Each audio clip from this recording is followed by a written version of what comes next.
Hey guys, and welcome back. Can you believe this is episode 29? I'm almost at the 3.0. But we have a super exciting episode today, and I have a special guest, Stuart Breeding. Hey Stu, how you doing?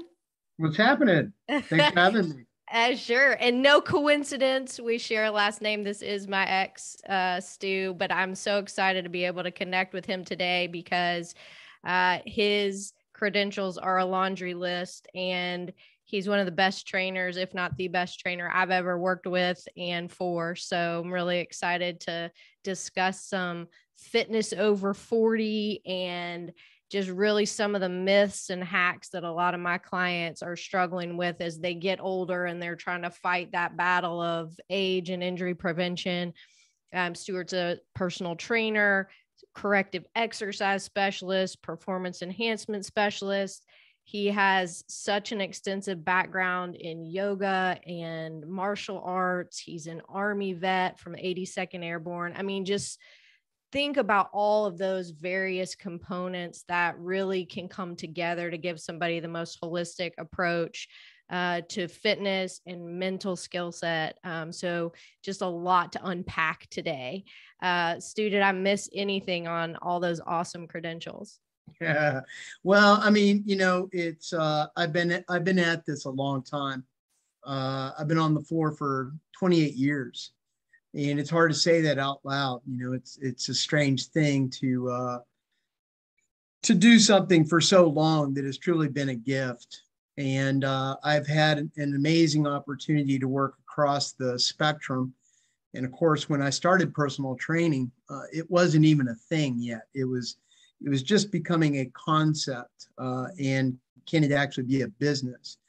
And to see where it's at now, and that we're having continued conversations about the science of exercise, fitness, strength training, and that we're also starting to see, thank goodness, more of this medical model kind of merging on the scene, where fitness and nutrition, of course, we've had this discussion for years, Sure. where fitness and nutrition aren't just gimmicks, aren't just fads, it's their medicine. So, Yeah. you know, Well, and I think what the one thing that I really wanted us to focus on today and what kind of prompted our discussion on this is I think that people have started to jump into these group fitness classes, high intensity, CrossFit, just endurance, crazy races like these Tough Mudders and warrior races. And I think there's such a empowerment in doing things like that. But I think that people are overstretching what their body can and needs to handle as they get older. And now for me working in a physical therapy facility and in line with orthopedic physicians, like how many people are battling injuries and probably ones they could have avoided if they weren't. And I would just be curious your thoughts on, how much is too much? And are they things you should not say, oh, I'm too old for? I never like to think I'm too old to do anything, but at some levels, like when is it like not appropriate to be doing those really high intensity type of training sessions? well, excellent question. And I'm going to put out like the big picture here, and you just kind of rein me in as I get going. Let's just talk about let's break fitness down into components first, and then we'll talk about the most important factors. So there's 10 components to fitness. Most trainers don't think that way, and don't have that knowledge. Cardiovascular endurance, muscle endurance, strength, flexibility, body composition, speed, power, balance, reaction time. There's a lot of these variables going on in fitness. And everybody is the same way, and coaches are the same way. They do what they like, they avoid what they dislike. Inside of that fitness regimen, what we would call programming, is volume. Volume is every exercise, every set, every rep, the frequency of doing the workout. And then we split volume into some little, even smaller components. Mm. There's objective volume. So if I were to write you a workout program, bench press, squat, deadlift, etc., I name the exercises, I put the weight there, you add it all up with the frequency. Mm. So I can use that objective volume to decide, okay, we can look at it again objectively and see what kind of work you're doing. But what we don't look at is the subjective volume. How heavy did that weight feel? Mm. How tired were you going into the next session? And subjective volume is not just how heavy a weight is, but how hard the VO2, or how hard was, let's say we're doing a HIIT style workout. How really hard was that for you to perform? Like scale of 1 to 10 kind of thing? Absolutely. Okay. Yeah. And what we see is most trainers, most strength coaches are interested in objective volume. They're interested in the what, but they don't spend any time on the how, the why. Why am I doing this exercise? What's the benefit of this exercise? How do I do it, and how do I do it well? Now, let me add a couple more variables there, and we can kind of break all that down, because it's a lot to unpack, which is really what you're talking about. There's two theories on volume. Maximal recoverable volume. What's the most amount of volume I can do and recover from it? Think CrossFit, right? I'm going to go in every single day and push it. And I'm just speaking in generalities here. Sure. I'm going to go in every day and push it as hard as I can, try to recover, come back tomorrow and go as hard as I can. The other side of that is minimal effective volume. This is where I've really, over the last 5 years, started to really personally push myself and all my clients. Minimal effective volume. What's the least amount of volume? Again, all the exercises, all the sets, all the days of training. What's the least amount I can do and get benefit?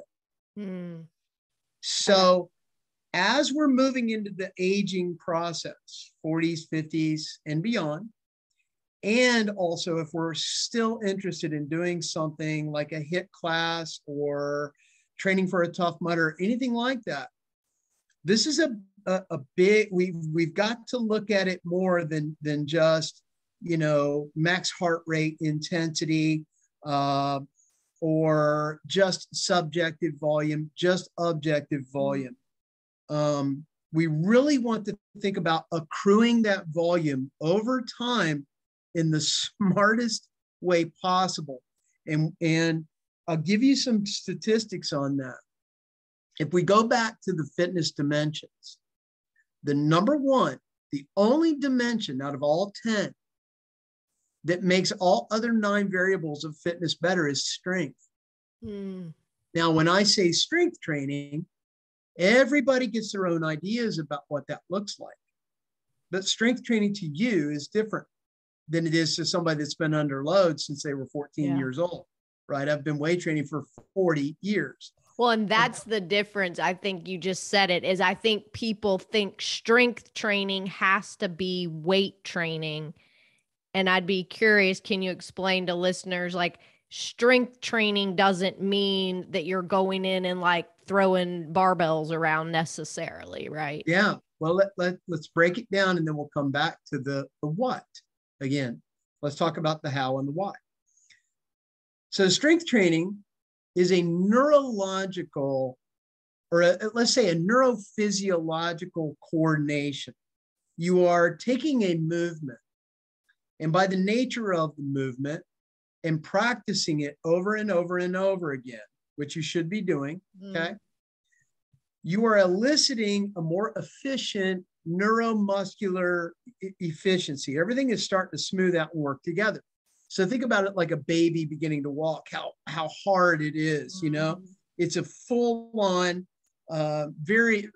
it's a lot of exertion happening in a little baby just learning how to walk. We don't even think about that anymore, okay?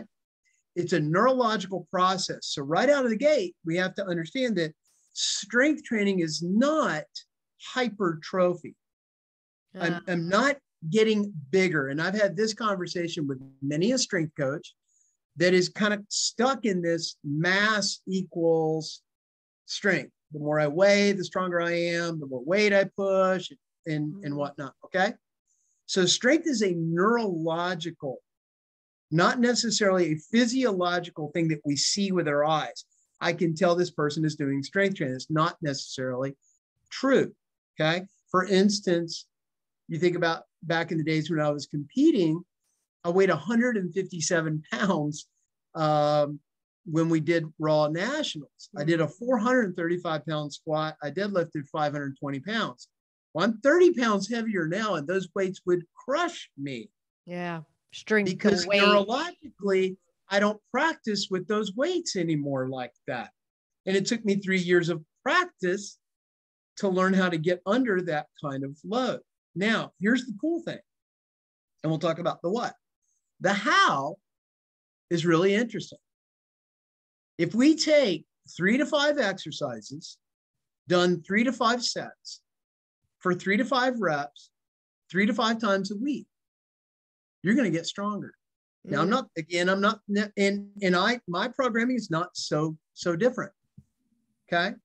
If you think about that, it doesn't sound like much, but it's fascinating because it really doesn't require, it requires a consistent effort on consistent exercises that meet you where you are, so that we go from its most regressed exercise to the most progressed exercise. So now let's talk about what. We'll talk about progression.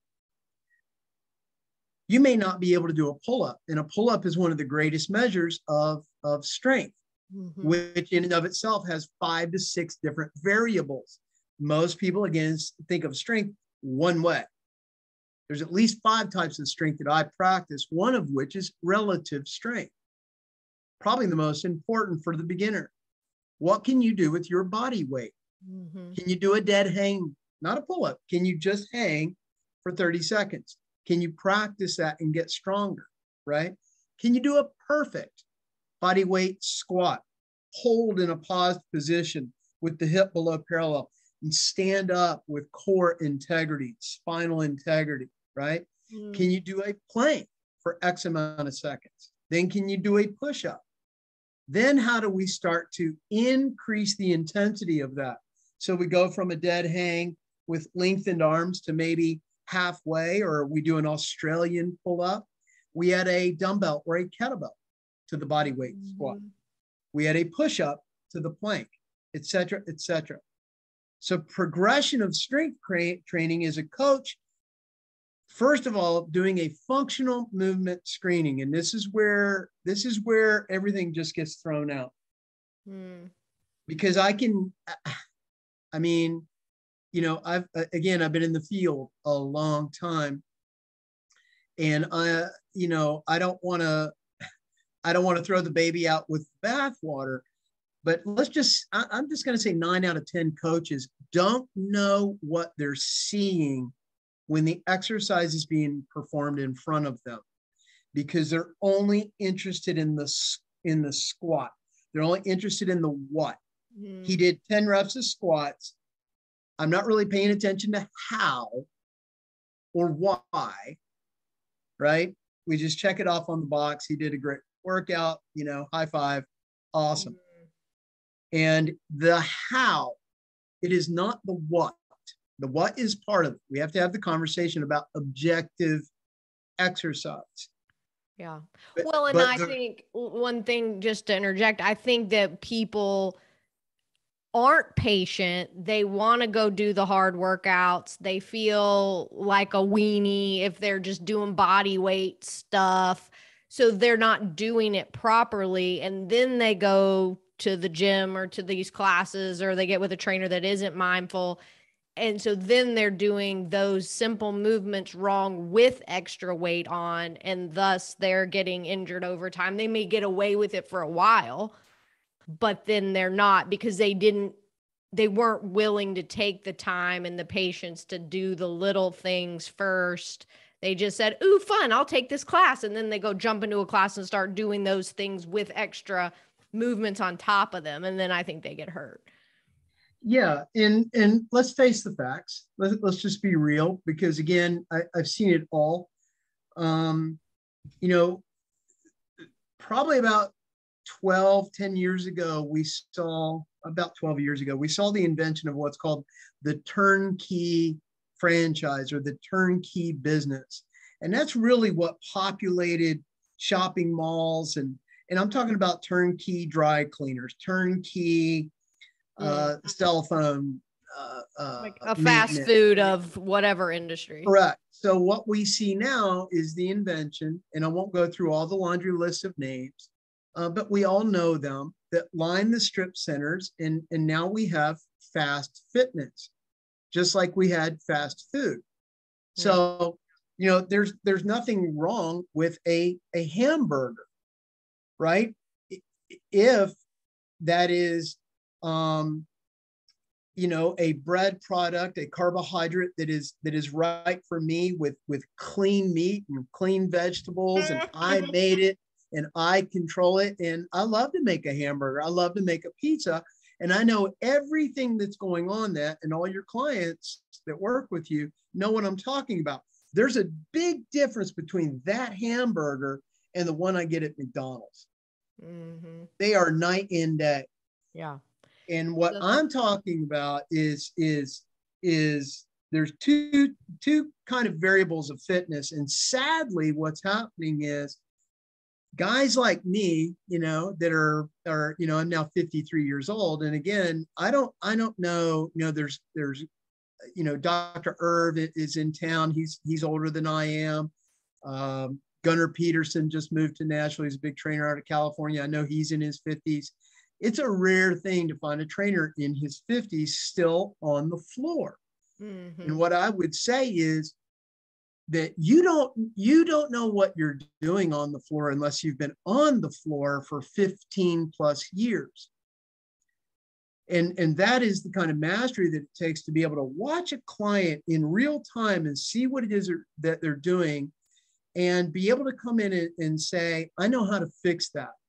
Here's the corrective exercise program that you need to do on your own that will help prevent these injuries that I see that are right around the corner. I'm watching you run on the treadmill, and I can see that there's this issue getting ready to come up.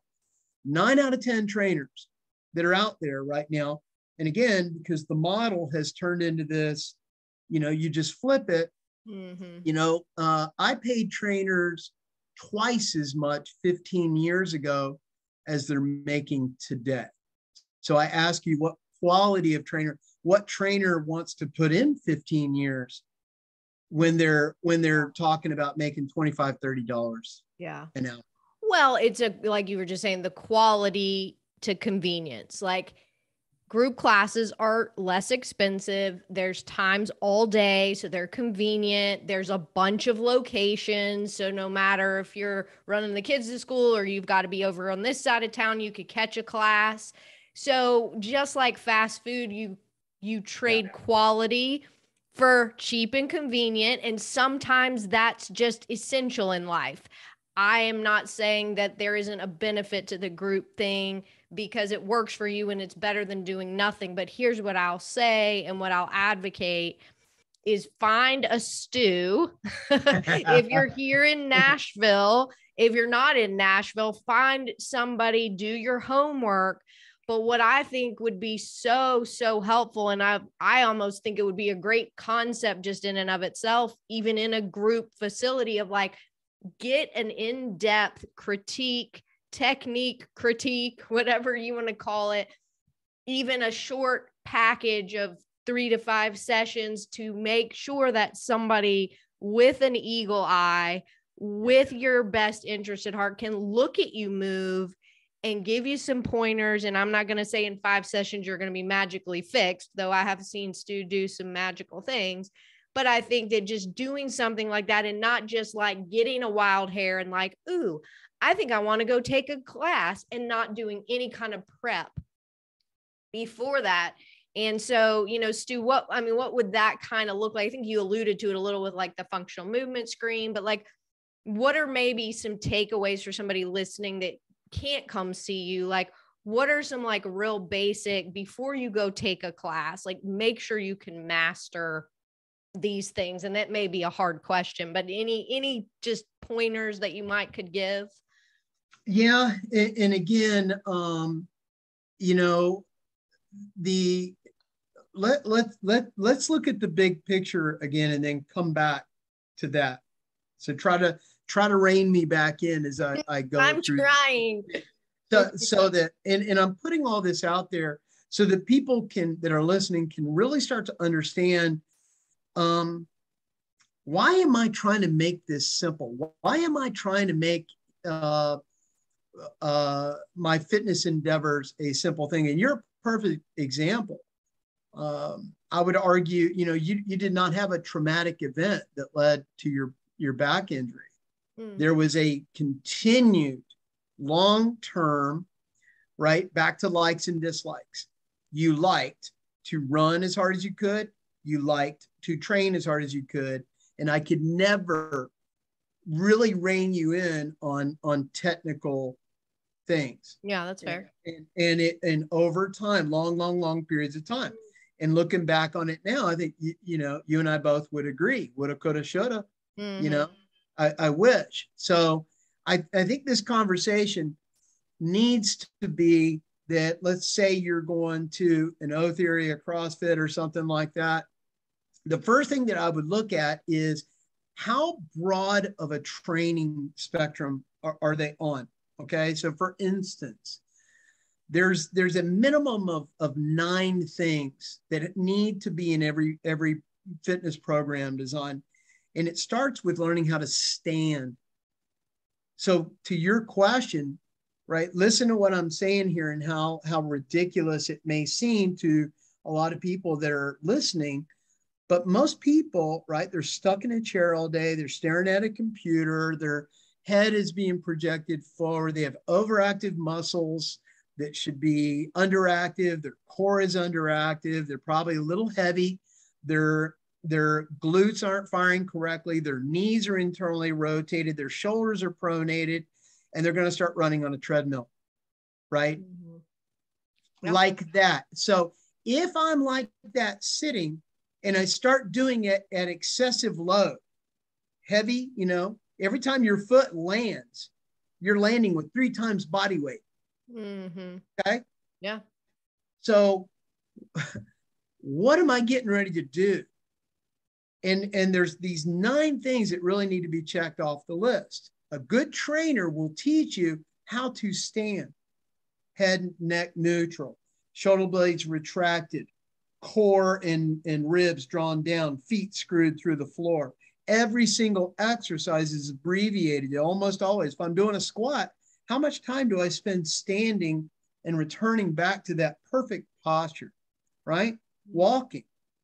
I'm going to watch people walk. How are they walking? Most people that are running on a treadmill, their anterior tibialis isn't firing and they sling their foot around. That's why there's so many injuries on a treadmill. Is people hit the side of the treadmill and fall off the back of it. So can I get my foot into dorsiflexion? Are my ankles working correctly? Are my glutes strong enough that my knees don't internally rotate? Then you have hinging patterns, the squat, the lunge, push, pull, throw, carry. All those things need to be in part of a workout design. Now, I saw recently where there's a new place that opened up where they're doing all rowing exercises.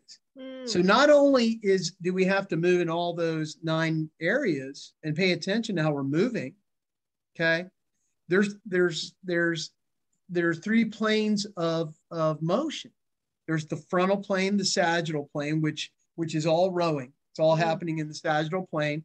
That's your barbell exercises that are all happening inside the box, right? But athleticism is happening in the transverse plane, where you see me spend a lot of time where I'll use barbells. Yes, I use kettlebells. Yes, I use rowing machines. but then I teach the body how to functionalize it and move. Okay. Yeah. So let me add to that and we'll come back to it. There's 3 things as we're moving past age 40 that will absolutely is the only fountain of youth there is. And this is science. This is not conjecture. 3 things that must be in a program design. Strength. Why? Because it makes everything else easier. It reduces my overall stress. I'm able to go up and down the stairs easier. I have more energy to exercise. I'm more efficient while I'm exercising. Okay. So strength, body composition, specifically higher muscle mass, right? Equals awesome hormones. And then VO2 max. And that kind of circles back to your question where HIIT training is so popular. Yes, HIIT training should be in there. It's the best way to increase VO2 max. But how much? In what way? Yeah. And it doesn't have to be like pounding cardio HIIT. Like, I don't think people understand. It's just about heart rate differentiation. Like, if you can get your heart rate into your anaerobic zone, it doesn't really matter how you're getting there, right? Well, now that's, if we look at, for instance, Orange Theory has popularized this EPOC, excess post-exercise oxygen consumption. After I exercise, my body is trying to return back to homeostasis and it's sucking all this oxygen in, which of course means a higher rate of fat metabolism after the session. This is good stuff. But if you look at EPOC post cardio HIIT, which again, the science is pretty clear that is as minimal as 4 rounds of 4-minute HIIT, right? 4 minutes on a bike, hard as you can go for 4 cycles, about 16 minutes, done 3 times a week, will increase your VO2. We don't need a ton of it. But there's a big difference between EPOC done through cardiovascular activity. Say I got EPOC through a treadmill and EPOC through weight training. Weight training, getting EPOC through weight training or a HIIT is more beneficial because now that, so if I get EPOC, go into EPOC from cardio, there's about a 5% increase in caloric uptake. Which is not right? a lot for somebody. It's hardly anything. 1,000 calories a day was like 100 calories. Right. It's hardly anything. And it's almost a joke. You think about, all right, how hard it is. People talk about these 1,000-calorie workouts, whatever, man. You burn 1,000 calories in an hour, man. You weigh 300 pounds and you were at max heart rate the whole time. Let's talk about 500 just for easy math. Right. So a 5% increase in a 500-calorie workout, right? I mean, it doesn't, it's nothing. No. Well, right? and I think what I think people do is they hear that, because I guarantee you somebody listening is going to hear that and think, okay, well, great. Then if I do these hits every day, I'm going to increase my VO2 faster. So I think the other thing people latch onto is they hear that something's effective, like HIIT training, more effective than steady state cardio. Oh, so I probably should do hits every single day, Yeah. And so I think that's the other issues. Like, people don't, like you were saying, people don't realize how much volume that is on their body, and that it's not something you need to do every single day. Yeah. So that's EPOC through cardio. Again, 500 calories. Maybe you burn an extra 25 to 24 hours after that, right? So that whole marketing pitch is not accurate, okay? But here's the thing. If you get it through weight training, it's somewhere between 15 and 20% increase. But here's the side effect.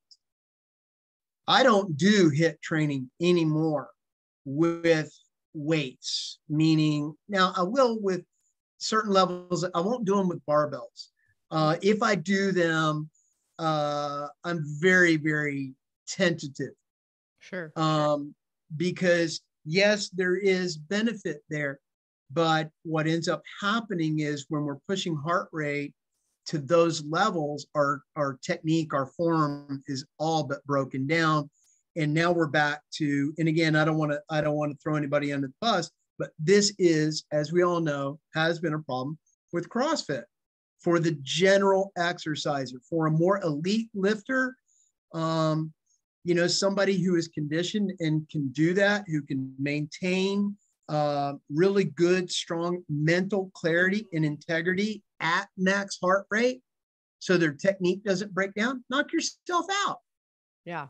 Yeah. It's just, again, I think that the industry tries to mainstream things that are fun and exhilarating and different, and people feel like so empowered by it. But then I think they're not realizing how out of shape most people are, and then like walking in off the street and like signing up for CrossFit. Like, I just think there has to be some progression up to that people aren't willing to do because they just want to start it and they're motivated and like, let's just go do it and I'll deal with the injuries later. But I don't think they realize like how over time, how much that can really break them down. And so that's the next question I have is it, in your opinion, more effective just from an overall fitness, heart health, strength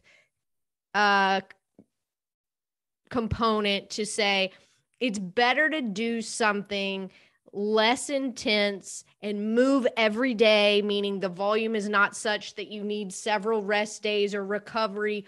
Or would you say it's more effective to pick some of these maybe more aggressive, higher intensity, higher volume type workouts when you're ready, but only work out 3 or 4 days a week and take 3 or 4 days off? Is there a difference, or just is that all kind of personal preference? Yeah, again, so let's go back to the 3 things that are the most important when we're talking about fitness training and longevity. And at some point, we are all going to be having this conversation. And it doesn't mean we're old. It means we finally got smart, okay? One is strength, 3 to 5 exercises, 3 to 5 times a week, 3 to 5 reps, okay? Hypertrophy, increasing the size of the muscle. And again, that is a lot of our female lifters or people in fitness may or may not like that. And we're not talking about a gazillion pounds.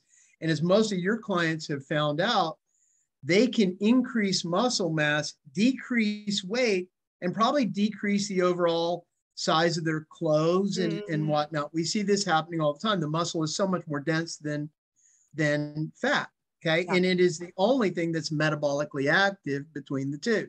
Right. And that's your choice. You get muscle or fat. Which would you like, okay? one has longevity. One has acute disease related to it, okay? So the third is VO2 max. So hypertrophy as compared to strength is pretty much the same. 3 to 5 exercises, 3 to 5 times a week, but for rep ranges of 6 to 30. Think 6 reps, slow, heavier weights, all the way to what would be called an AMRAP, as many reps as possible, where we're breaking down the muscle tissue, recovering the muscle, getting it bigger, okay? VO2 max, increasing it as easy as 4 rounds of 4 minute, okay? So let's think about a circuit that has a maximal strength ability, like a deadlift, done for 3 reps. I rest for X amount of time, and then I go and do an exercise that's more built around hypertrophy. I'm trying to get the muscle bigger, right? And that's a multi-joint exercise, a squat, a deadlift, well, not so much a deadlift, but like a push-up, an overhead press, a push-up, any compound lift where we're moving multiple joints and under some kind of resistance. It doesn't have to be necessarily a weight. Bands also add resistance, okay? But that rep range needs to be a little bit higher. And with that higher rep range comes a higher heart rate. But also back to strength training, if you're picking up a weight that's semi-maximal, approaching maximal, You may do it 3 reps, but when you set that bar down, you're going to be looking at probably 90% max heart rate. Okay. Mm-hmm. Now we go over and jump on some safe, effective cardio like an Aerodyne. Okay. And hit it for a minute at max heart rate. And I start, and maybe I've got a couple of these exercises that are working on the most important component, which is stability strength. How am I moving under load? And this is a lot of these fun exercises that I've created over the last 20 years that have become more and more popular, really longer than that. About 30 years ago, I started playing with those. So the circuit for me, for the general fitness practitioner, moving through standing, walking, hinging, squatting, push, pull, throw, carry, is the optimum way to train, done for about 30 to 45 minutes, 3-4 times a week. Okay. Okay. Yeah. The second to that is what you won't like. And that's what I keep saying. And I'm kind of torn between which is really long-term better. And that's the good old fashioned bodybuilding routine, but not done like a lot of people, do an exercise, 10-minute rest break. I'm talking about supersets where chest exercise, back exercise, leg exercise, it's more advanced. Mm-hmm. Like a body split kind of a concept. Correct. Gotcha. And then we take our VO2 training and do it separately after the session for 15, 20 minutes, right? Mm-hmm. And we also have recovery that's built into that. And I'm looking at functional movement screening. I might have a couple of days where I'm looking at corrective exercise, but as my base model is this bodybuilding model, because the heart rate tends to stay in this zone 2-3, mm-hmm. right? That 75% zone, which really doesn't get the conversation that it should, but it's the bookends. See, we keep falling back to likes and dislikes, what's popular, this and that, and what's being pushed out there that people just regurgitate. Yes, certain amounts of HIIT training need to be in there. Cardio HIIT is safer than getting it through strength training. But a big part of your base should be that zone 2-3, somewhere around 75% max heart rate. So if you're doing effective bodybuilding, body split type training, your heart rate is probably varying somewhere between 70 and 90% with an overall average of about 75 to 80%. Gotcha. Well, we've only got like a minute here, so I'm going to kind of just recap. I know it's a lot and probably warrants a follow-up maybe to talk more about that heart rate stuff. But I think big takeaway, first of all, thank you so much for joining me and really talking through a lot of that. But I think the biggest takeaways I heard is, number one, hook up with somebody that can give you a really good functional movement screen, get you ready if you're going to jump into a group type class. And I think secondly is just really looking at strength and that kind of combination of strength and cardiovascular, kind of a circuit training approach if you're going to just do it a couple, 3 days a week. So guys, if you want to find Stu, stuartbreeding.com, or you guys can reach out to me and I can hook you guys up. He does virtual or live. So I got to wrap it up here, but thanks so much, Stu. That was so helpful. And I hope you guys all learned something from him. He's definitely got a lot of knowledge to share. So thanks, Stu. Yeah, anytime. All right. See you soon.